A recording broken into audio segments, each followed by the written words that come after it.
Hello everyone, welcome to a new mini blog. তো আজকে finally আমি এই নতুন সোয়েটশার্টটা পরে চলে এসেছিলাম সুপ্রমের বার্থডে সেলিব্রেট করার জন্য।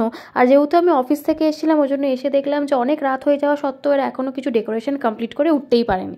বার্থডে বয়ের ক্রাউনটা নিজের মাথায় পরে আমি কিন্তু এখানে একটু চপ খেলাম আর তারপরে একটু কফি খেতে খেতে একটু ছবি ভিডিও তুলে নিলাম। আর এই ফাঁকে দেখলাম যে ওরা খুব সুন্দর করে ঘরটাকে অলরেডি সাজিয়ে দিয়েছে। আর এই ছিল কিন্তু সুন্দর একটা কেক, যেটা কিন্তু আমাদের সবার বেশ ভালো লেগেছে। আর এই যে দেখতে পাচ্ছ বার্থডে বয় কি খুশি নিজের কেক কাটতে গিয়ে।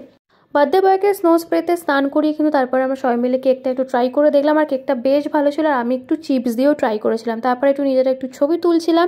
আর এরপরে আমরা একদম ছাদে চলে গেছিলাম ঠান্ডার মধ্যে ফানুস ওড়ানোর জন্য। ফানুস নিয়ে ছবি তুলতে তুলতে ওটা একাই উড়ে গেল। তারপরে আমরা চলে এলাম খেতে। ফ্রাইড রাইস, আলুর দম, চিকেন কষা, চাটনি, পাঁপড়, মিষ্টি দই সব কিছু খেয়ে তারপরে একটু জোয়ান খেয়ে আমরা ভাবলাম যে এইবার আমাদের বাড়ি চলে যাওয়া উচিত। এরপরে ঠান্ডার মধ্যে লিটারালি জমে গিয়ে আমরা বাড়ি চলে এসেছিলাম। আজকের মতো এইটুকুই। চলো টাটা, চ্যানেলটাকে সাবস্ক্রাইব করে দিও।